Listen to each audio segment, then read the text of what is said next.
¿Qué tal amigos? Muy buenas tardes. Bienvenidos a esta cuarta transmisión de un programa de el Programa Espacial Universitario de la UNAM llamado El Espacio desde Casa, en donde hablaremos sobre tecnología espacial en la Agenda 2030. El día de hoy tenemos el agrado de comentarles que vamos a hablar acerca de dos temas sumamente interesantes. Por un lado, el espacio y segunda, el por qué se hace investigación médica en este mismo espacio y la medicina espacial y su papel en el bienestar de todos. Para ello, tenemos el agrado de presentarles al doctor Ricardo Jesús Martínez Tapia y se los presentaré. Ricardo Jesús Martínez Tapia es egresado de la Facultad de Medicina como médico cirujano. Actualmente es candidato a doctor en Ciencias Biomédicas, también por la UNAM, académico de la asignatura de Fisiología en la carrera de médico cirujano y la carrera de Fisioterapia de la Facultad de Medicina y profesor de taller en la carrera de Biología en la Facultad de Ciencias de la UNAM. Ha participado con más de 35 trabajos en congresos nacionales e internacionales.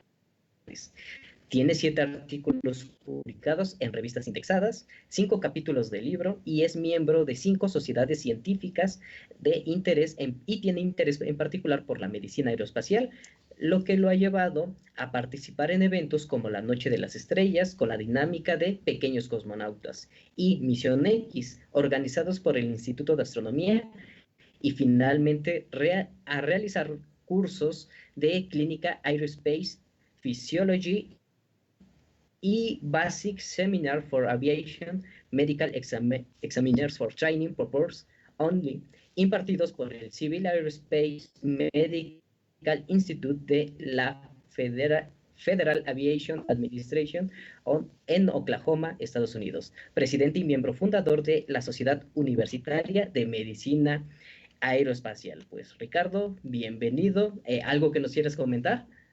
No, pues antes que nada, mucho gusto. Muchas gracias por la invitación y esperamos sacarle algo provechoso el día de hoy a este tema. Excelente. Y pasemos a conocer a nuestro segundo invitado, quien es el doctor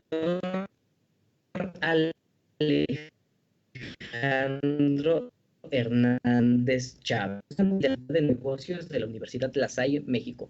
Como especialista en administración de organizaciones de la salud, actualmente es estudiante de maestría en administración. También es académico profesor de la asignatura de Fisiología en la Facultad de Medicina de la UNAM y encargado de planeación y logística en la subdivisión de graduados y educación continua de estudios de posgrado de la Facultad de Medicina de la UNAM y fue consejero universitario de la Facultad de Medicina para el periodo 2014 y 2016.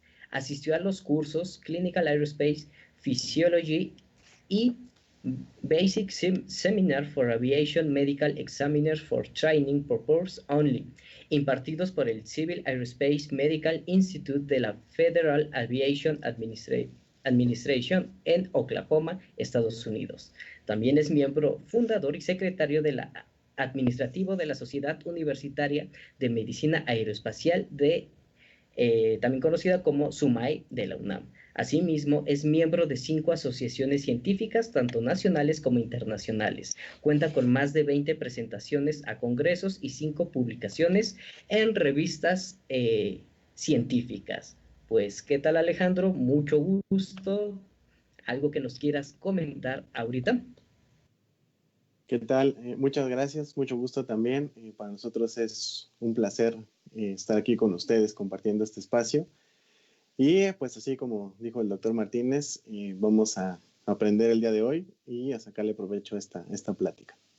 Excelente, pues muchísimas gracias. En representación del Programa Espacial Universitario, les damos la bienvenida. Gracias. Y esperamos que sea de su agrado esta actividad que realizaremos con ustedes. Y pues gracias por compartir su tiempo y sus conocimientos con nosotros y con las personas que están viendo la transmisión en este momento.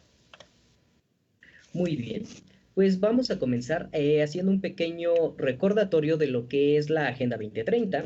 Hemos visto a lo largo de 3 transmisiones, que son 17 objetivos que buscan poner fin a la pobreza, luchar contra la desigualdad y la injusticia y hacer frente al cambio climático sin que nadie se quede rezagado para el 2030. Hemos visto diferentes puntos, hemos visto educación de calidad, hemos también platicado acerca de acción por el clima, la vida submarina, y el día de hoy vamos a hablar acerca del punto número 3, que nos habla acerca de salud y bienestar. Y bueno, para lograr estos objetivos es fundamental garantizar una vida saludable y promover el bienestar universal.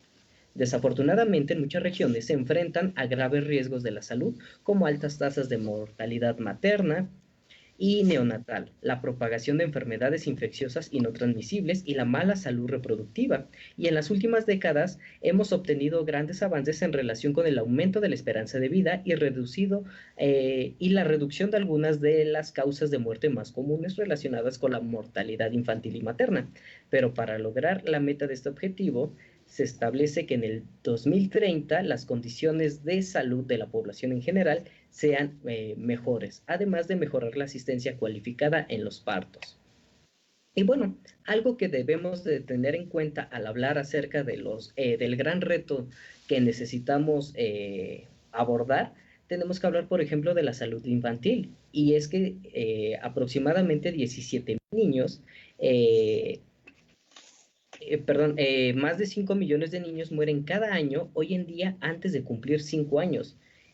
Y esto es algo que tenemos que tener en consideración. Y desde el año 2000, las vacunas contra el sarampión han evitado casi 15.6 millones de muertes. Es decir, nos estamos acercando hacia mejorar prácticamente la calidad de vida de la mayoría de las personas. Pero aún tenemos que mejorar este tipo de servicios de salud en regiones como en África subsahariana y en Asia meridional.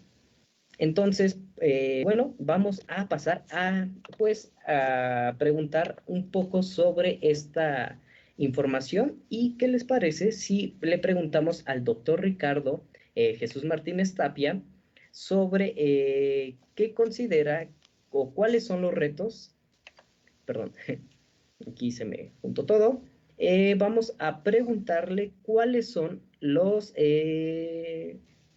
¿qué es la salud y el bienestar? Ya que podemos hablar de manera honda y holgada sobre lo que son estos dos conceptos, pero necesitamos entenderlos. Entonces, Ricardo, si nos pudieras responder esta pregunta.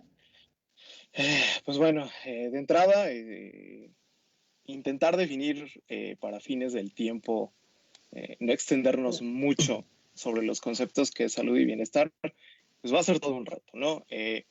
Definir salud y bienestar, ambos, ha sido un reto que inclusive tiene condiciones históricas. Si nosotros nos ponemos a buscar un poquito de información acerca de la definición de salud y bienestar, por ejemplo, en la Organización Mundial de la Salud y en sin fin de buscadores que hay, pues te van a decir que a lo que se centran principalmente es la definición de la OMS, ¿no? Pero ¿a qué voy con que tiene un contexto histórico? Por ejemplo, si nosotros nos fuéramos a la Edad Media, curiosamente, ahí la visión que se tenía de la salud era simplemente la ausencia de enfermedad, ¿no? Sin embargo, todo esto ha tenido que migrar a la definición tal cual de la OMS, que de hecho data de los años 40, específicamente de 1946, cuando en Nueva York se firma la Carta de Constitución y lo definen como el estado de completo bienestar físico, mental y social, y no solamente la ausencia de enfermedad, ¿no? Entonces, aquí entendemos que la definición se centra, si lo queremos resumir, de el humano hacia adentro, ¿no?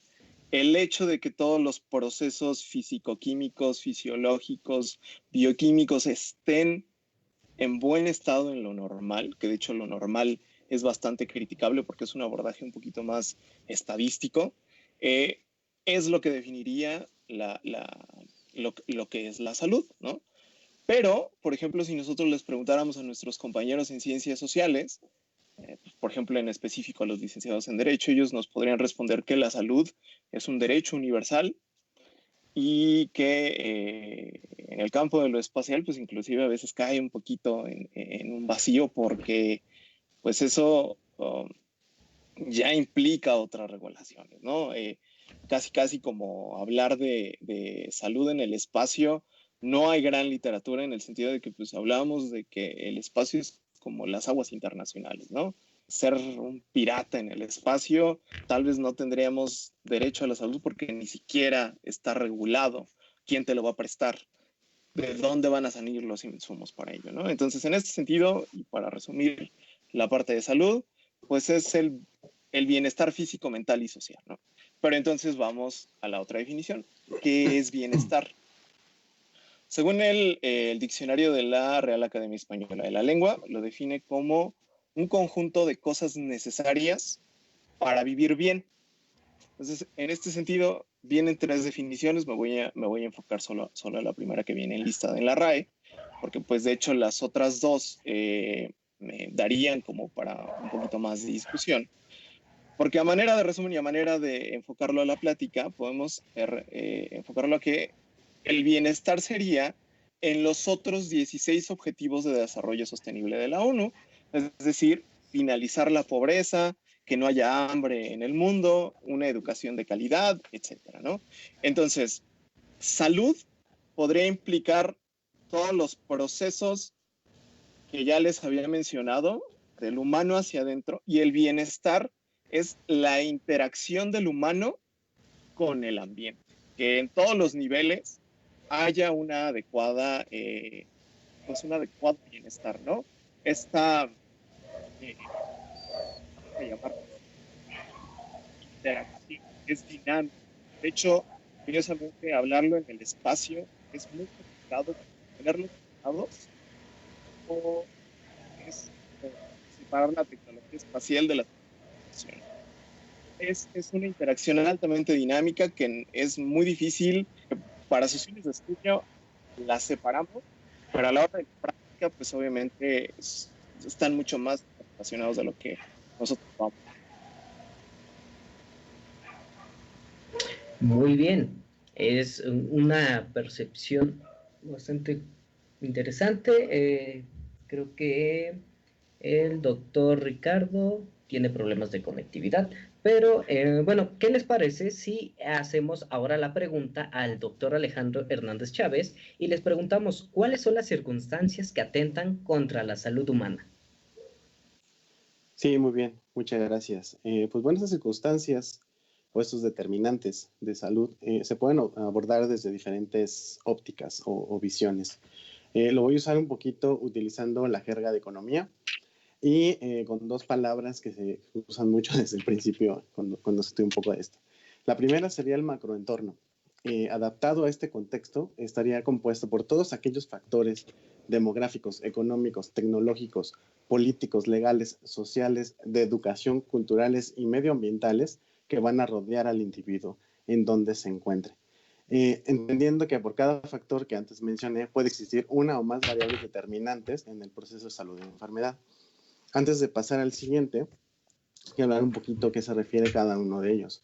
Por ejemplo, los factores demográficos. El factor demográfico quiere decir que, por ejemplo, nosotros estamos físicamente en la Ciudad de México, la demografía de la Ciudad de México, pero para nada la puedes comparar, por ejemplo, con una comunidad que se encuentra en Oaxaca, en Chiapas o en Chihuahua, ¿no? Entonces son condiciones demográficas súper específicas para ese lugar. Un ejemplo clásico se puede decir que es aquí en México, muy frecuentemente tenemos contingencia ambiental, allá difícilmente lo van a llegar a tener, ¿no?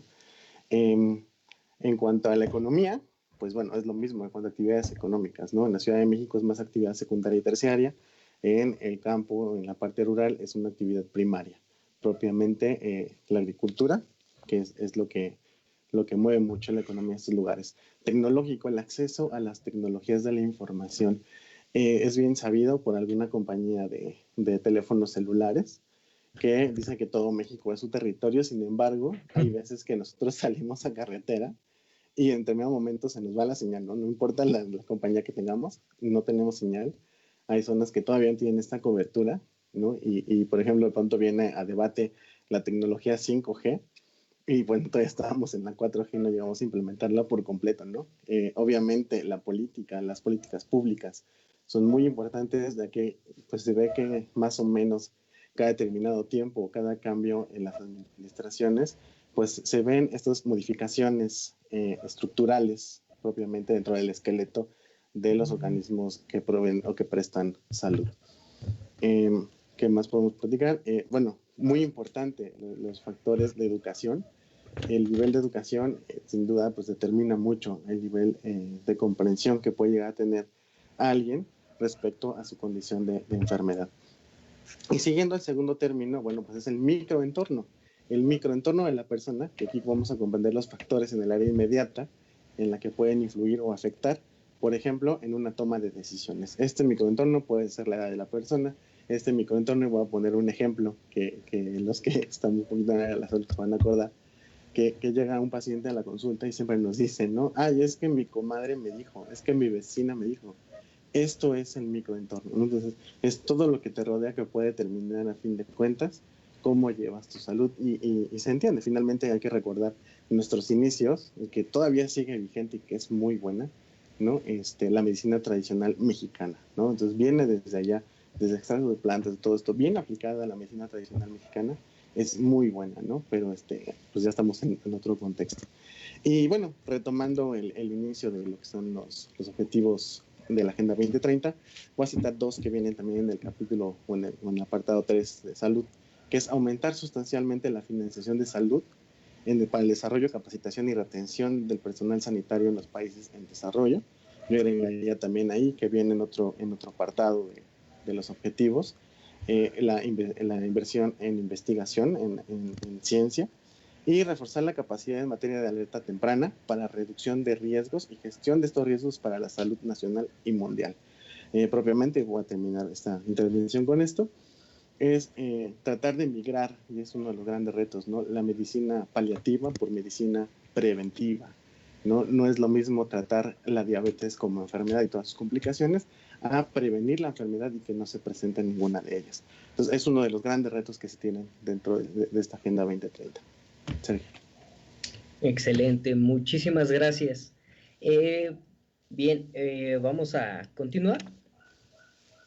Como vemos, la salud es algo sumamente complejo que puede abarcar desde simplemente el hecho de sentirse cómodo y pleno hasta ya situaciones y contextos que van incluso fuera de nuestro control. Puede ser la economía, los medios externos a los que nos vemos expuestos y bueno, hasta la política misma, ¿no? Además de diferentes circunstancias que están pues rodeándonos y que pueden atentar directamente contra la salud de cada uno de nosotros. No es solamente cuídate y come bien y duerme bien, no. Hay todo un universo de perspectivas y circunstancias que dominan estas dos palabras, salud y bienestar.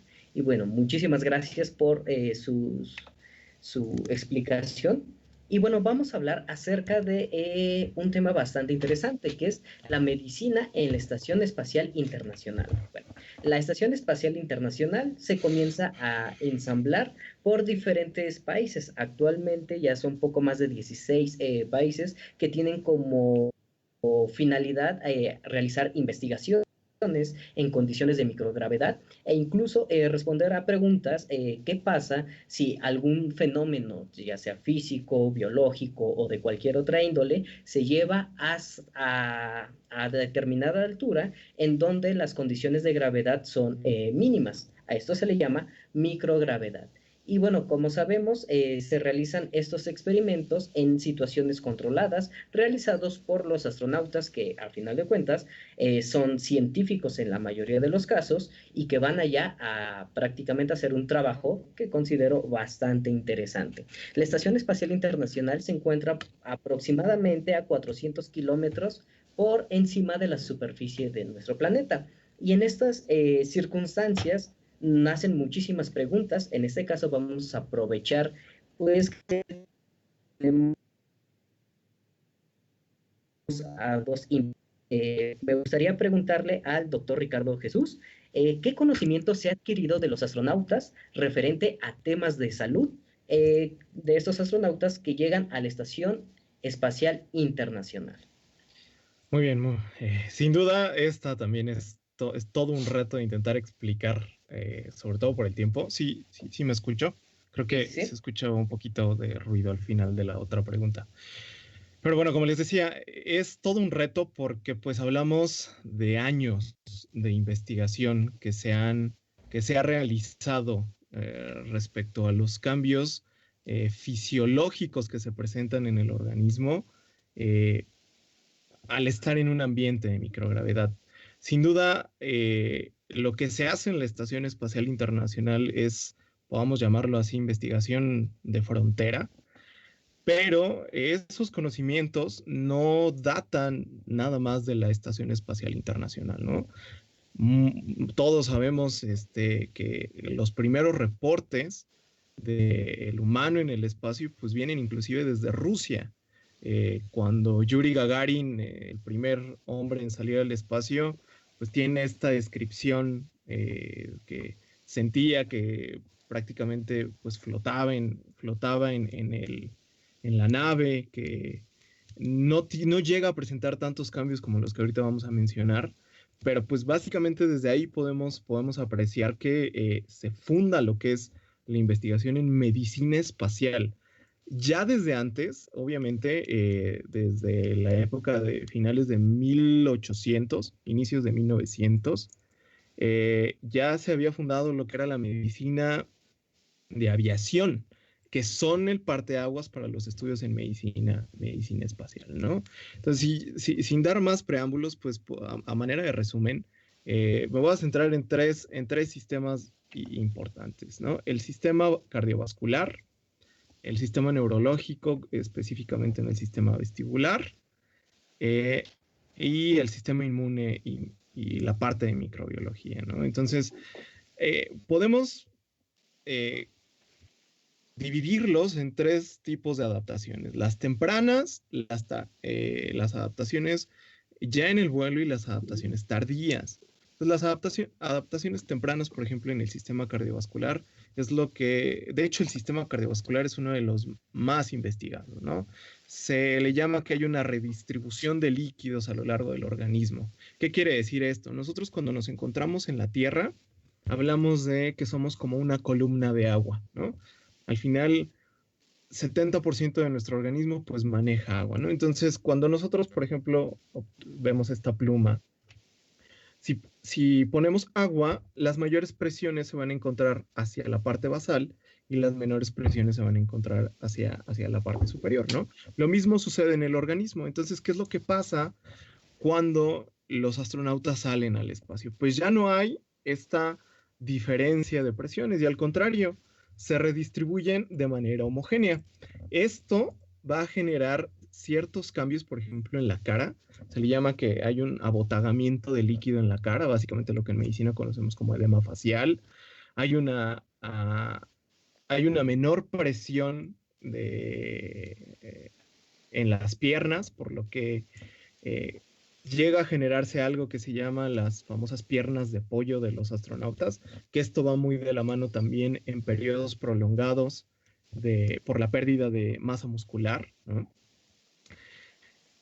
Eso y los cambios hemodinámicos, por ejemplo, la disminución de la presión arterial, tanto la presión sistólica como la diastólica, y la disminución del gasto cardíaco, precisamente porque al corazón ya no le cuesta tanto trabajo redistribuir el flujo a lo largo de nuestro organismo, ¿no? Las adaptaciones a mediano plazo que también se han investigado, por ejemplo, es que hay atrofia del músculo cardíaco.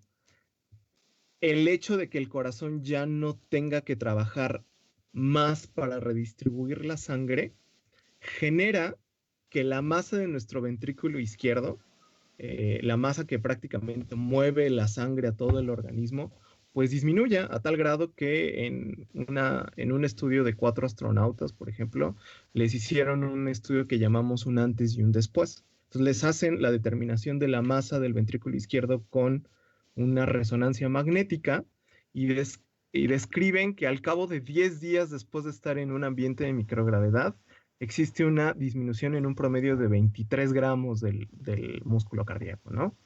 Y también dentro de estas modificaciones como a mediano plazo se han reportado arritmias.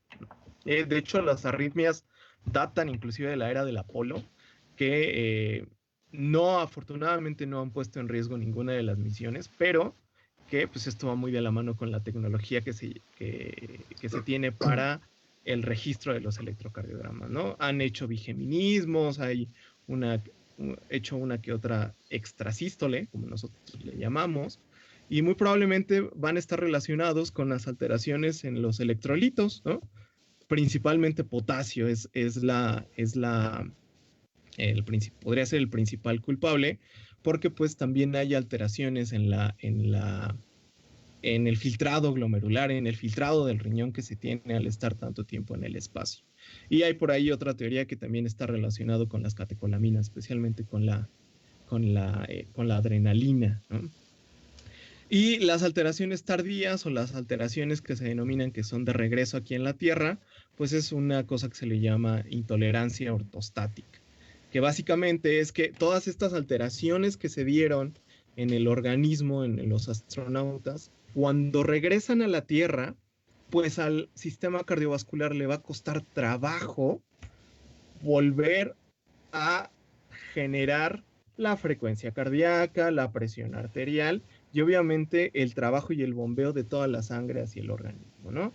Eso es en cuanto a, por ejemplo, cambios cardiovasculares. En la parte neurológica, si me veo muy, muy técnico y hay alguna palabra que diga, que dé por hecho, que medio mundo conoce, por favor, háganmelo saber. Sobre todo, por ejemplo, para el sistema neurológico, ¿no? Hay ataxia, que es algo que nosotros conocemos que es como alteración en la marcha, alteraciones de la postura, porque principalmente los músculos antigravitatorios o los músculos de la postura ya no tienen que hacer este trabajo, por lo tanto se atrofian y hay alteraciones a la hora de regresar a la tierra, hay ilusiones, hay debilidad neuromuscular y fatiga. La fatiga, de hecho, pues está muy relacionada a eso que nosotros estamos viendo en el video de fondo, ¿no? Que el hecho de que la Estación Espacial Internacional esté dándole vueltas constantemente a la Tierra y el sujeto esté sometido a amaneceres y ocasos constantemente, pues eso va a tener alteraciones en el sistema nervioso y en el sistema endocrino, ¿no? Algo que muchos conocemos que es el ritmo circadiano se va a ver alterado y la alteración del ritmo circadiano, pues los que han viajado, que han hecho viajes, por ejemplo, a mí me pasa con moverme un solo uso horario, es el famoso jet lag, ¿no? Ahora, esto, pues, trasladarlo al desempeño de los astronautas, ¿no? Porque al final va a verse afectado a la hora de hacer experimentos, si tienen que hacer una actividad extravehicular, pues su desempeño no va a ser el mismo, ¿no? Hay reportes, hubo un estudio bastante grande que es nada más el sistema nervioso central en el espacio. Hay alteraciones en los neurotransmisores en corteza cerebral. Entonces sabemos que los movimientos finos de los músculos, es decir, la planeación del movimiento de, por ejemplo, este dedo, están almacenados en la corteza prefrontal de nuestro cerebro. Entonces, hay reportes de que hay alteraciones principalmente en neurotransmisores como glutamato o GABA, y esto va a afectar en el hecho de que los astronautas pues puedan mover, o sea, pueden pensar en mover una extremidad, pero puede haber vamos a llamarlo así, como un pequeño retraso, ¿no? En cuanto al sistema vestibular, hay una alteración que, por ejemplo, se le llama cinetosis espacial, que está caracterizado por un malestar general. Los astronautas dejan de comer, están aletargados, están como lentos en cuanto a su desempeño y generalmente pues van a tener esta cefalea, ¿no? Este dolor de cabeza. los reportes mencionan que si bien esto es como un proceso de adaptación del sistema nervioso, incluso puede llegar a tardar en adaptarse hasta 10 días, ¿no? Entonces, pues es complicado, sobre todo para los más susceptibles, porque al final esto nos está hablando que pues no van a poder cumplir con los experimentos que tengan planeados o con las actividades que tengan que hacer, ¿no? Y esta cinetosis espacial, pues está muy relacionada a que el hecho de, todos hemos visto los videos, ¿no? De que los astronautas van volando ahí a lo largo de la Estación Espacial Internacional. Esto es entre los sistemas sensoriales, ¿no? Porque una cosa es lo que yo estoy viendo y otra cosa es lo que mis oídos, a través de lo que denominamos otolitos, canales semicirculares, están sensando. Entonces, esto es un choque entre lo que yo veo y lo que yo siento, algo que nosotros conocemos como propiocepción, es decir, yo como cuerpo, cómo me siento en el espacio, ¿no? La mayoría no estamos pensando que los que están sentados, pues están sentados, sin embargo, lo están haciendo. Esta información choca en el sistema nervioso central porque son dos sistemas que me están dando dos diferentes tipos de informaciones, ¿no? Y bueno, hay alteraciones. Sí, es bastante complicado. Entonces, como si se dan cuenta, pues es complicado intentar resumir todo, ¿no? Hay disfunciones cognitivas, alteraciones psiquiátricas, que esto va muy de la mano con los psicólogos aeroespaciales.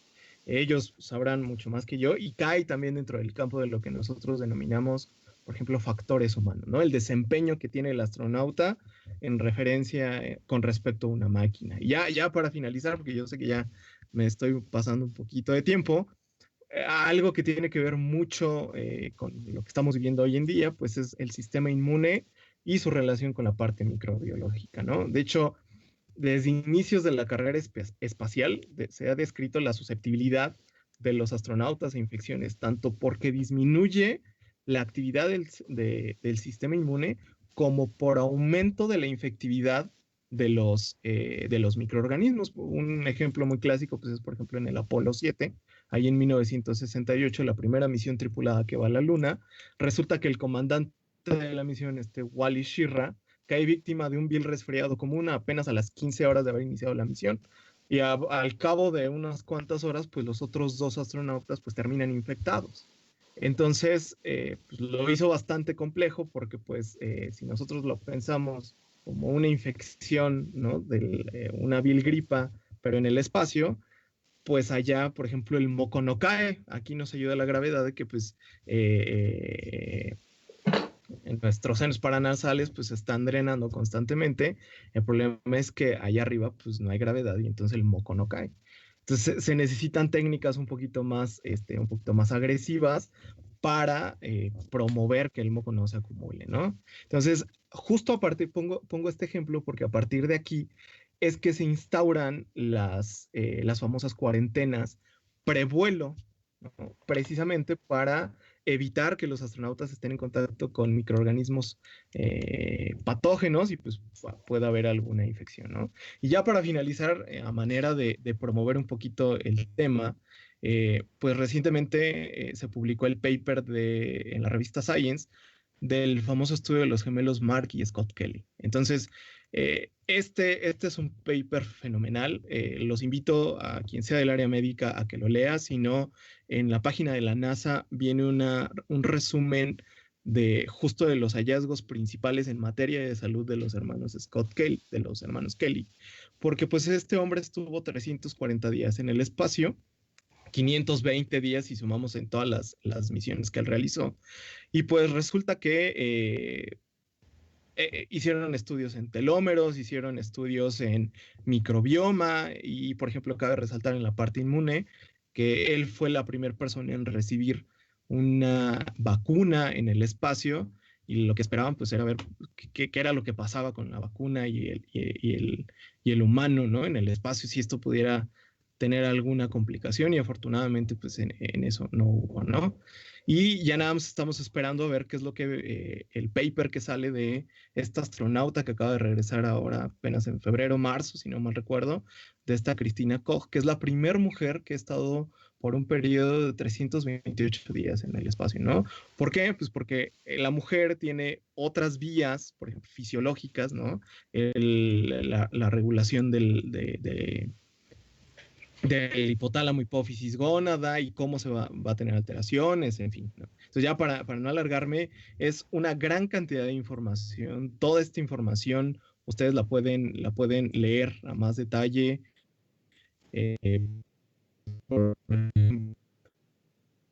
Pues la Academia Mexicana sacó un libro que es gratuito, se pueden meter a la página y buscarlo, y ahí viene pues mucha más información de esto, ¿no?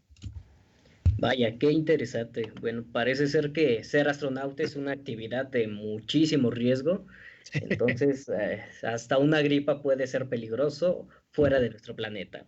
Y muy bien, entonces, doctor Alejandro, si nos pudiera comentar, ya nos dieron un preámbulo, ¿no? De algunas investigaciones que se han hecho y qué tipo de información se obtiene, pero ¿qué se ha identificado en los astronautas?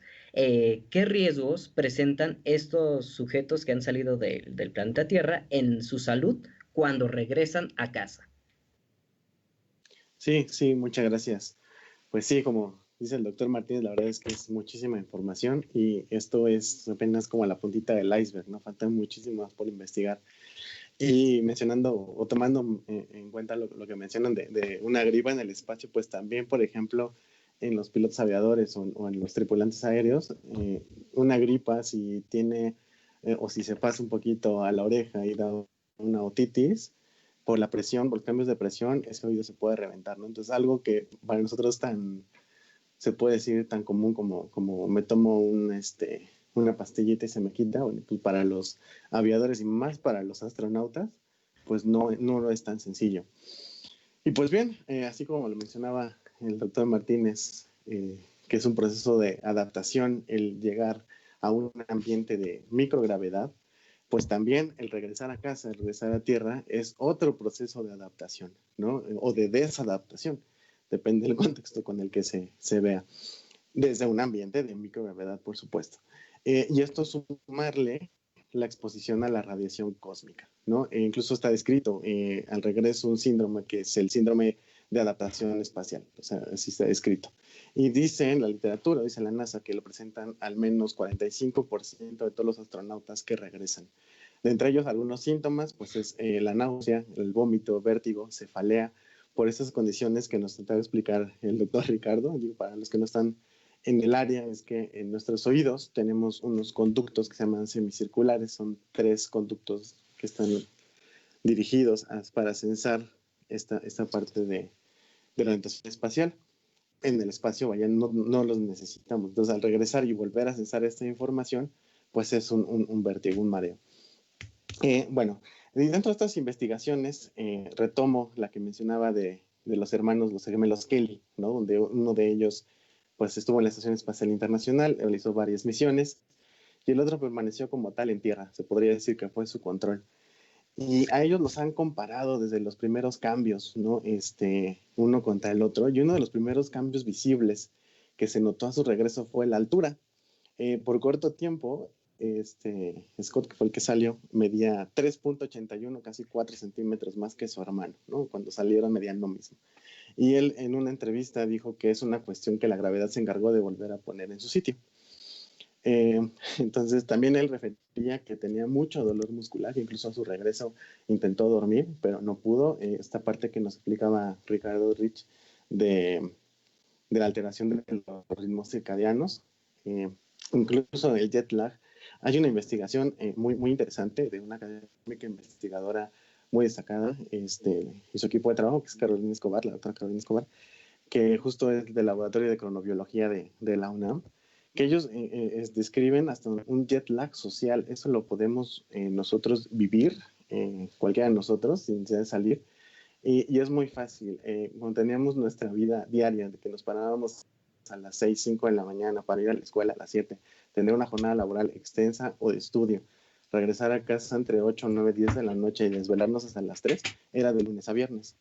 Pero el fin de semana, el sábado, no nos importaba, poníamos Netflix hasta las 2, 3 de la mañana y nos despertábamos a la 1 de la tarde. Eso se puede considerar como un jet lag social, porque es ahora el cambio adaptativo del cuerpo a otro horario, a otro ritmo de vida, porque se baja considerablemente. Y parte de esos efectos, no soy experto, pero pueden verlo ahorita, que uno de los primeros síntomas que ustedes tuvieran con este aislamiento fue el insomnio, ¿no? Entonces, este cambio, este contraste entre los ciclos circadianos, pues es muy, muy importante. ¿Qué más podemos mencionar al regreso? Bueno, al regreso, en la Estación Espacial Internacional tienen un programa de ejercicio diario, 2.5 a 3 horas diarias por 6 días. Y esto es porque en microgravedad se pierde la masa muscular y disminuye la densidad ósea, ¿no? Por eso él tenía tanto dolor cuando regresó. Y otro cambio que se puede ver en esto que mencionaba Ricardo, del cambio de la distribución de líquidos y de las presiones en el cuerpo, ¿no? Es que pues, varios de estos líquidos pues, se van hacia arriba, hacia la cabeza. Y dentro de la cabeza pues tenemos los ojos. Entonces, una de las teorías que nos explican este síndrome neurocular es de que aumenta la presión intracraneal. Esta presión también presiona un poco el nervio óptico y a su vez se ensancha, se hincha el globo ocular. Es decir, tiene un edema del disco óptico. Entonces, al tener esta agua dentro, aumenta la refracción y bueno, igual si buscan en Google una foto de los hermanos Kelly, se van a dar cuenta que cuando regresó uno de ellos trae lentes, ¿no? El otro no. Y es por esta razón. Y bueno, de acuerdo también con datos de la NASA, muchos de estos cambios biológicos que experimentan los astronautas en el espacio regresan pronto a la normalidad o al estado que se encontraban antes del vuelo. Decir pronto, hablo de horas o incluso días después del aterrizaje, salvo algunos que se llegan a mantener hasta por 6 meses, ¿no? Y a largo plazo, por ejemplo, la radiación también ha sido relacionada con un alto número de cataratas.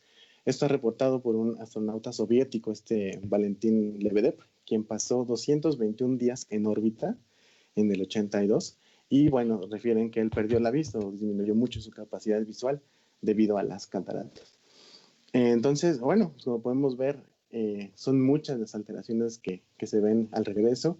Los hermanos Kelly igual se estudió un poco los telómeros, que es parte del ADN, que de ellos dicen que el 93% regresaron a su normalidad, pero otro 7% no, y esto debido a la radiación, a la hipoxia, al ambiente frío, a la microgravedad. Entonces, este ambiente hostil, ¿no?, al que se exponen los astronautas durante sus viajes, pues sin duda al regresar a casa, pues tienen que adaptarse de nuevo.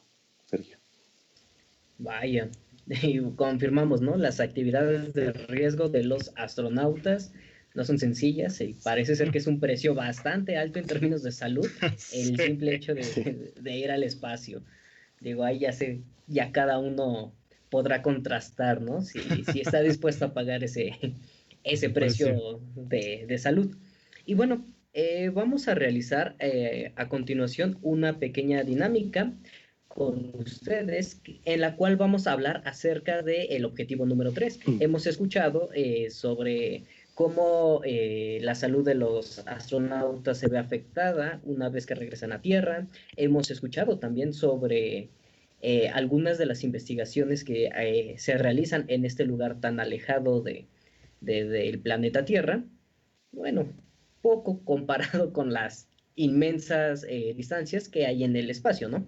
Pero algo que nos interesaría saber es de qué manera este tipo de investigaciones y el conocimiento adquirido de los mismos astronautas nos podría ayudar aquí en el planeta Tierra a lograr el objetivo número 3, que habla sobre salud y bienestar. Y en ese momento me gustaría preguntarte a ti primero, Alejandro, de todas estas investigaciones en la Estación Espacial Internacional en temas de salud, ¿cuáles se esperan que tengan resultados y que esos resultados se puedan transformar de alguna manera a mejorar la calidad de vida de las personas en términos de salud? Y la pregunta sería, ¿cuál es esta investigación? ¿De qué trata? y si se podría aplicar esta información en menos de 10 años y cuál sería la manera en que se integraría en nuestra vida cotidiana aquí en el planeta. Sí, sí, Sergio, gracias. Pues mira, sin duda se han hecho muchas investigaciones a nivel espacial y una de ellas que incluso me atrevería a decir que ya se aplica, porque ya se está aplicando y puede mejorar mucho, muy seguramente en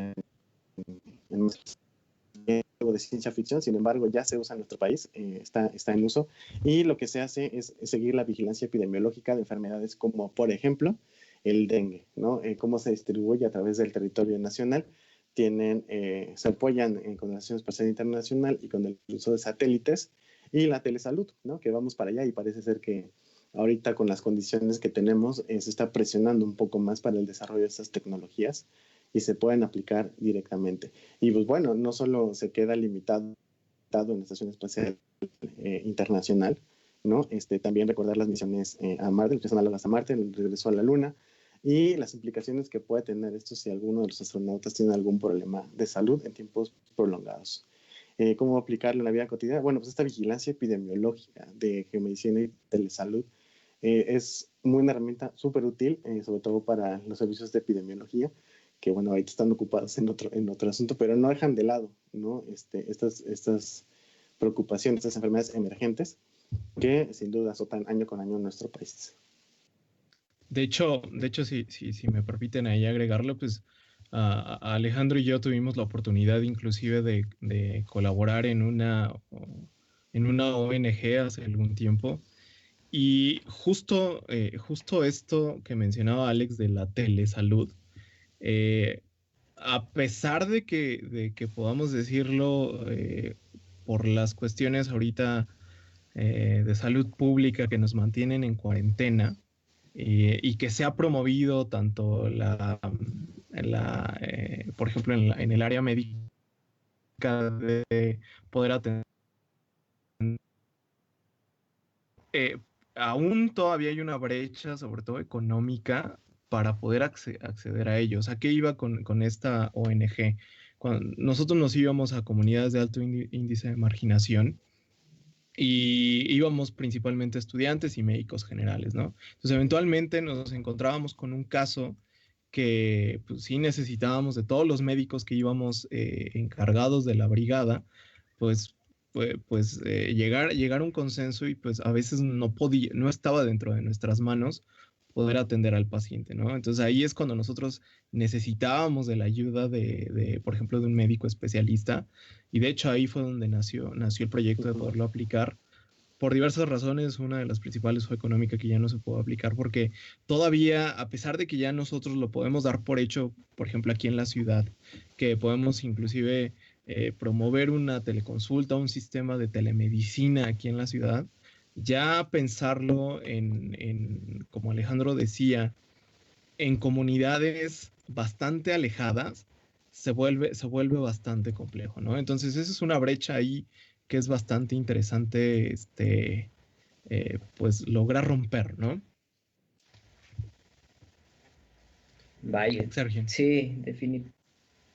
Ok, muy bien. ¿Pueden oírme bien? ¿Bien? Sí. Ah, perfecto.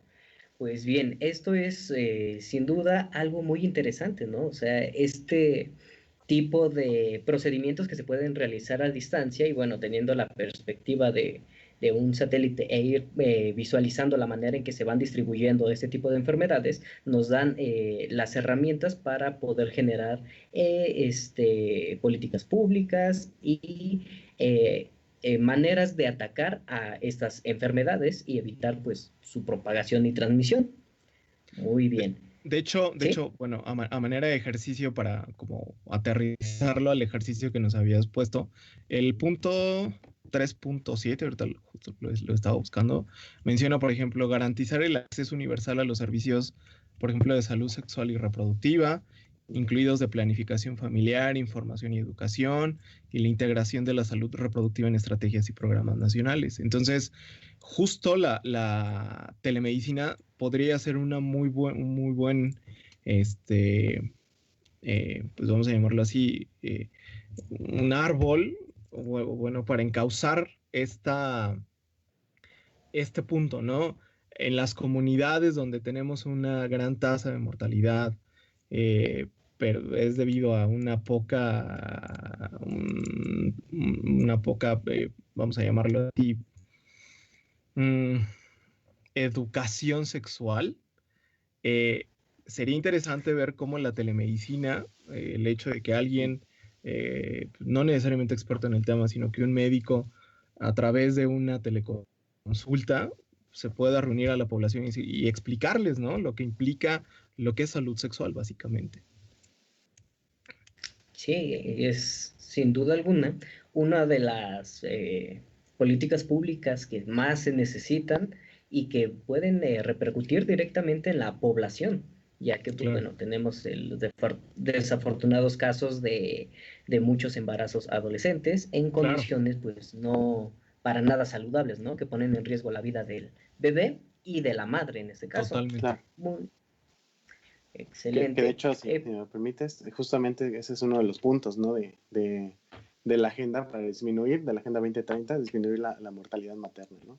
Y sí creemos que una de estas herramientas puede funcionar como una excelente estrategia, si bien no para erradicarlo, porque es muy complicado, pero sí de mitigar en mayor medida toda la progresión que conlleva la falta, justamente como dice Rich, en este caso, y siguiendo la misma línea, de educación sexual, ¿no?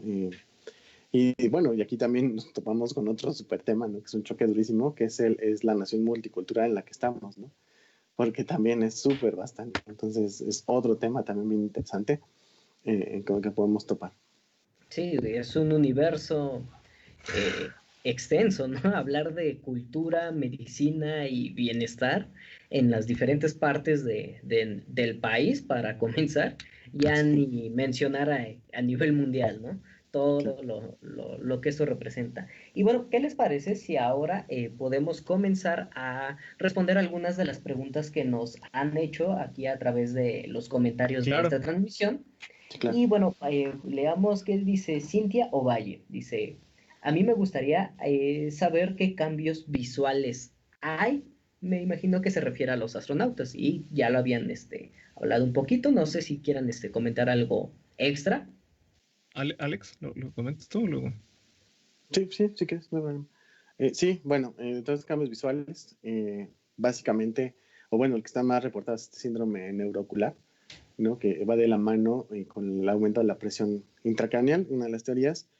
Finalmente, ¿y por qué pasa? Bueno, pues porque tenemos nuestro cerebro aquí adentro y pues el hueso como tal pues, no se puede expandir. Entonces aumenta la presión intracraneal y eso hace un efecto, ¿no? sobre todas las estructuras y presiona el nervio óptico. Esa es la primera.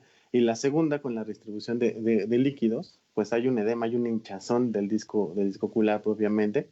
Entonces, pues se hace un poquito más largo, se puede achatar un poquito y eso cambia la refracción. Recuerden que nuestros ojos son como unas pequeñas camaritas por donde entra la luz, se invierte, porque se invierte de nuestros conos y los bastones, y de ahí se manda la señal que decusa, bueno, se va al cerebro. Entonces, al alargarse este lente o al acortarse, pues obviamente cambian la forma en la que nosotros podemos ver las cosas. Un ejercicio sencillo sería como si pusiéramos una botella de agua enfrente de nosotros y cómo se distorsiona la imagen, ¿no? Eso sería un equivalente a un poco burdo, pero de cómo se altera el globo ocular. Vaya, muy bien. Vamos a leer un poco más de los comentarios que han expresado aquí. Dice Andrea Argil, impresionante información, doctor Tapia. Noemi Maravillas nos dice, hola, quisiera saber si al estar en diversas misiones en el espacio por tiempo prolongado cuenta como factor para presentar enfermedades neurológicas relacionadas con la demencia. Esa es una excelente pregunta. Como factor de riesgo, la verdad es que no sabría decirte. Yo creo que se necesita todavía bastante investigación respecto a eso, porque, pues por lo menos de lo que yo tengo entendido, ninguno de los astronautas ha presentado alguna de estas alteraciones. Claro, si tomamos en cuenta, y esto es algo que inclusive es manera de discusión de congresos, uh, El perfil del astronauta hasta todavía hoy en día, por lo menos desde que la NASA pues tomó parteaguas en todas las misiones, desde el proyecto Mercury, pasando por el Géminis y el Apolo y después el transbordador, pues prácticamente el perfil del astronauta era casi el superhombre, ¿no?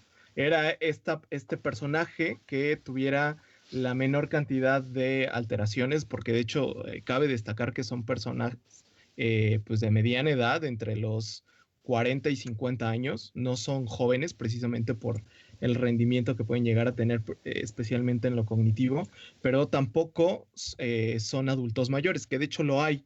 Hay un reporte de una persona, de un John Glenn, si no mal recuerdo.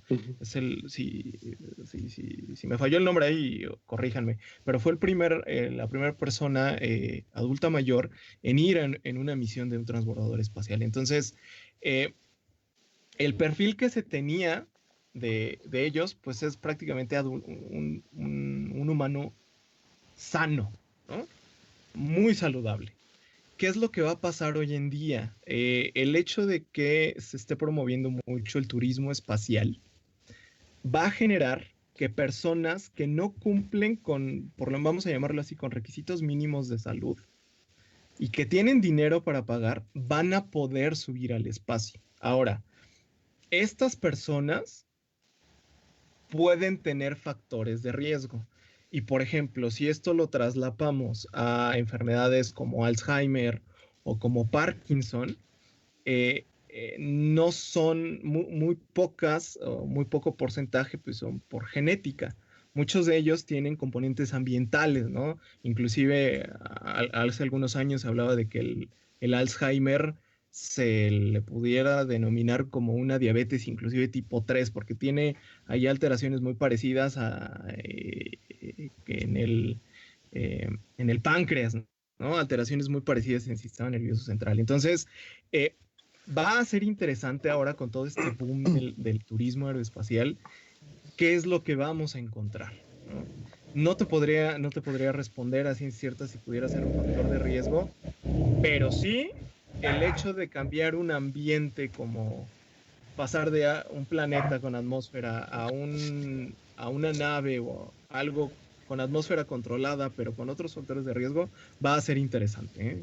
Habrá que todavía tener más información al respecto. Perfecto, todavía, bueno, creo que son apenas los comienzos de este tipo de investigaciones. Andrea Argil nos dice, el problema es la desinformación y el tema tabú que es la reproducción, por eso se limita la educación sexual, principalmente telemedicina. Y Ana Contreras Barocio pregunta, ¿saben a qué ritmo se pierde la masa muscular en el espacio? Segunda pregunta, ¿cambia entre hombres y mujeres? Gracias. Bueno, sí. Bueno, a ver, Alex, no, Alex, ya toca. Gracias. Sí, bueno, sin duda alguna es un tema tabú en muchos aspectos y bueno, obviamente hay que tomar en cuenta muchas otras consideraciones para poderlo aplicar y, como se dice, tropicalizar a todas las regiones, hablando de nuestro país en México, ¿no? Igual en el mundo, pero sin duda pues ir avanzando en la brecha, disminuyéndola, pues es un gran avance. Y del otro, bueno, no me falla, si no se hiciera ejercicio como lo tienen rutinado en la Estación Espacial Internacional, la pérdida muscular es alrededor del 20% al 30% en total de la economía en aproximadamente 10 días. Con ejercicio me parece que se limita a un 5 o 10%, pero no deja de perder la masa muscular. De que si es diferente en hombres y mujeres, yo no tengo el dato. Probablemente se verá también en el paper que salga, que estamos esperando ansiosos, de hecho. Sí. O no sé si tú, Riz, tengas algún dato ahí. No, la verdad es que si existen diferencias entre hombres y mujeres, no lo tengo, pero sí es bastante considerable. Creo, si no mal recuerdo, sí. Sí. En 180 días, la pérdida muscular de alguien que está en la Estación Espacial Internacional ha sido hasta del 40%. Y esto va muy de la mano con la pérdida de masa ósea, ¿no? Que esta sí es un poquito menor, del 3.2%, pero poniéndolo en datos del hueso, pues es considerable, ¿no? De hecho, si me permiten agregarlo ahí, no tanto de la musculatura, que de hecho se vería bastante beneficiado el conocimiento que tienen, por ejemplo, los compañeros del área de fisioterapia, porque conocen bastante bien de dónde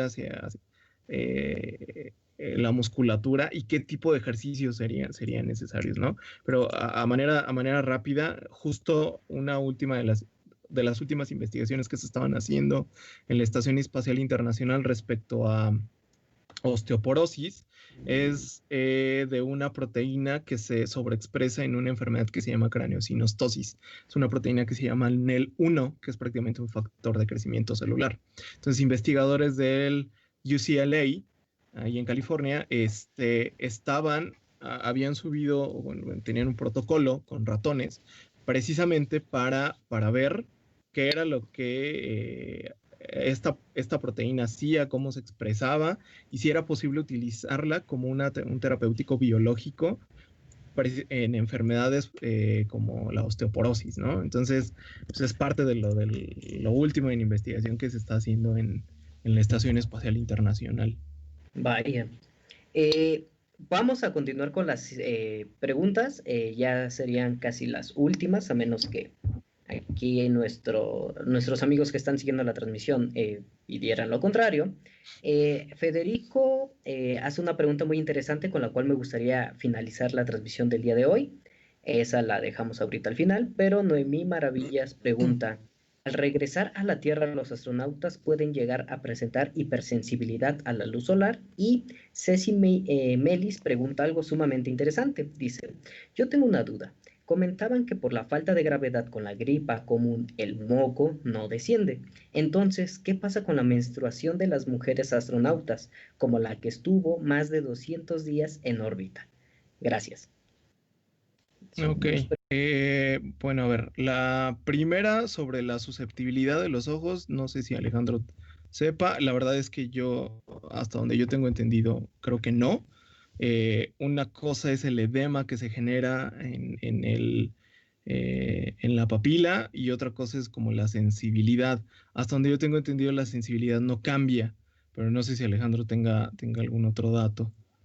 Sí, gracias, Rich. No, hasta donde yo también he leído, no hay ningún dato que reporte en la literatura que haya hipersensibilidad o cambios en la sensibilidad a la luz.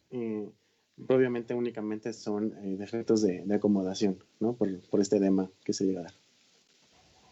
Y respecto a la segunda pregunta, hasta donde yo tengo entendido,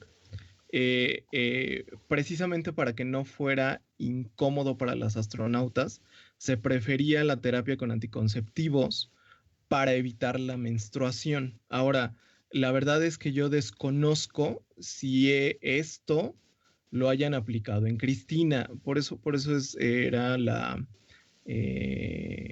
como que vamos a ver qué es lo que realmente se investigó respecto a ella, porque eso era lo que yo tenía entendido, precisamente para evitar toda la incomodidad que pudiera hacer el que las mujeres estuvieran menstruando en periodos largos. Les daban anticonceptivos precisamente para inhibir el ciclo, ¿no? Pero no sé si con Cristina lo hayan evitado precisamente para ver qué alteraciones hay. Entonces va a ser bastante interesante saber qué fue lo que pasó con eso, ¿no? Excelente. Definitivamente sería muy incómodo. Sí. Pues bueno, estamos llegando ya al final de esta transmisión.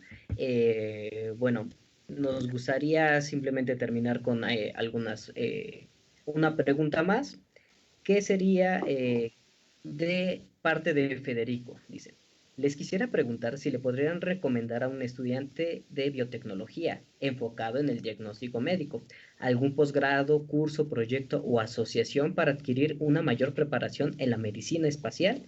Gracias. Y bueno, con esto además de abordar la pregunta de Federico, sería qué mensaje les pueden dar a las personas interesadas en estudiar una carrera de medicina y apenas van comenzando. Bien. ¿Comienzas? Sí. Gracias, Rich. Bien, pues primero que nada, pues qué padre que se interesen, ¿no? En este desarrollo de la, pues de la investigación en tema de medicina espacial. Hace no mucho se tuvo una pequeña reunión con varios expertos y líneas de investigación en el área. Tuvimos el honor y la oportunidad de estar ahí compartiendo pues lo que ellos desarrollan. Y si bien es un tema o es un área de oportunidad, se podría decir limitada en México porque está en desarrollo, tampoco quiere decir que no haya investigación, ¿no? Entonces, más bien aquí te recomendaríamos que buscaras para ingresar en algún posgrado, y si no, ahorita puedo complementar, pero buscando alguno de los tutores, ¿no? Que ya tiene alguna línea de investigación en temas de medicina aeroespacial, porque iniciar una línea de cero creo que es un poco más complicado. Sin duda, por ejemplo, hay en Puebla, hay aquí en México, hay en Cuernavaca, astrobiología, ¿no? Entonces, sí hay opciones. La segundo comentario para cerrar, primero que nada, igualmente, muchas gracias por esta invitación. Esperemos que haya sido de su agrado nuestras participaciones. Y para todas las personas que están interesados en la medicina aeroespacial, en la medicina de aviación, pues bien, es un área apasionante, ¿no? Es un área sin duda que tiene mucho todavía por explorarse y como nosotros demos a decir de una frase que tomamos del doctor Melchor Antoñano, que está ahí en la FAA, que si bien nosotros, hablando del campo médico, aquí nos dedicamos a estudiar toda la carrera, ¿no? Las enfermedades que le pasan a un cuerpo o el cuerpo enfermo en un ambiente, se puede decir, constante, sin ninguna alteración, pues acá nosotros tratamos de ver qué le pasa a un cuerpo sano en un ambiente hostil, ¿no? Ya sea en los aviones, cuando están volando en la atmósfera, en el espacio, la microgravedad, incluso también un poco de medicina de montaña y medicina de buceo, ¿no? Son climas hostiles, que justo retomando un poco la plática, lo que decía Rich, pues finalmente este entrenamiento que se tiene para los astronautas, para tratar de que no les pase nada, de que sean casi un sujeto perfecto anatómico, para ir al espacio y que se enfrenten a este ambiente hostil, pues sin duda es destacable pues, saber qué va a pasar ahora con el turismo espacial, que pues finalmente pues no van a ser astronautas que llevan toda su vida preparándose para eso, ¿no? Entonces, pues viene el reto, es muy padre, es apasionante y no quiero dejar de lado también a materia o a manera de motivar, ¿no? Que el padre de la medicina espacial en México, el doctor Ramiro Iglesias Leal, él fue el primer cardiólogo en recibir un electrocardiograma desde el espacio en una de las misiones Apolo. No sé si ahorita que Rich les complemente un poquito más. Desde la NASA en Houston. Entonces, sí se puede, ¿no? Ánimo y cualquier cosa, pues aquí estamos a la orden. Rich. Muchas gracias, Alex. Pues sí, es a razón de la pregunta que hicieron, es complejo, ¿no? Casi como lo dijo Alex, comenzar un protocolo desde cero. Algunos de nosotros pues estamos viendo la posibilidad de cómo empezarle por aquí o por allá. Ya tenemos ahí algunos avances, pocos y con hashtag COVID pues lo ha complicado un poquito, ¿no? Pero yo creo, o por lo menos lo que nos hemos dado cuenta, dentro de la sociedad intentamos atraer a la gente tanto desde el pregrado como ya la gente desde el posgrado para formar, vamos a llamarlo así como un frente común, ¿no? El interés está, si bien no pudiera ser como pues como una especialidad ya tan desarrollada como cirugía o como medicina interna, por ejemplo, eh, se vale de todas ellas, ¿no? Entonces se vuelve muy interdisciplinario en el campo de la medicina, pero se vuelve transdisciplinario con muchísimas áreas, como ingeniería.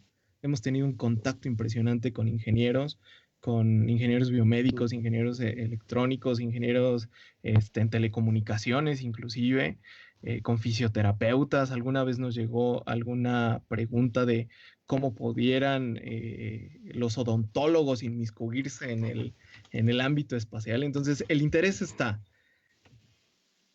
Todavía falta mucho para que podamos llamar que tenemos un gran programa de medicina aeroespacial. Sin embargo, pues yo creo que mientras se tenga el gusto y se tenga el ánimo, pues poco a poco podemos desarrollarlo. Yo creo que la mejor recomendación sería búscanos por nuestras redes sociales de la sociedad.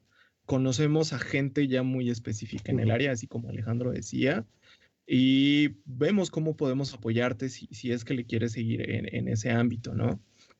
Ya a manera de conclusión, pues la gente que está interesada en dedicarse al campo de la medicina es un campo impresionante, es padrísimo estudiar medicina, desde las ciencias básicas, conocer cómo funciona una célula, cómo funciona la interacción de los tejidos, hasta pasar a ver un paciente, pues es impresionante, ¿no? Porque no nada más es la parte científica, sino también es la parte humanística y ver al humano en su todo. Y ahora es traslaparlo a lo que es un ambiente, un espacio, una montaña, un avión, se vuelve todavía más interesante. Prácticamente lo que nosotros les acabamos de mostrar, pues es muy poco. Y si nosotros consideramos que pues el humano tiene pues, millones de años de evolución, el hecho de dar el paso del humano de la Tierra al espacio, tendremos si acaso unos 70, 80 años.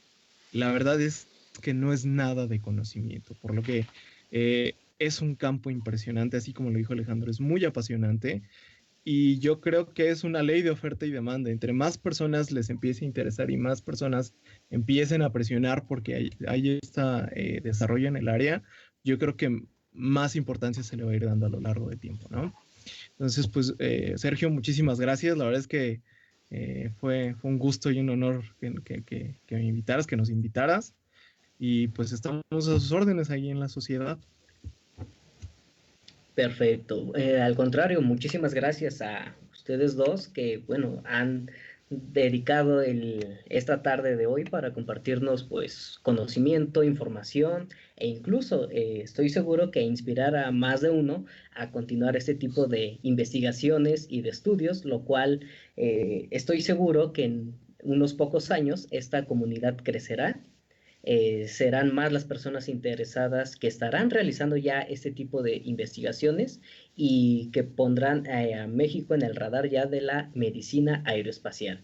Y por lo cual les agradezco mucho en representación del Programa Espacial Universitario.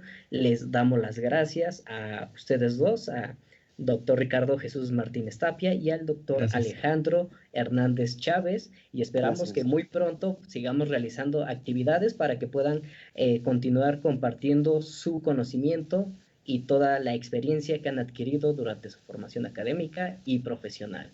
Pues bueno, amigos, así es como concluimos la cuarta transmisión de El Espacio desde Casa.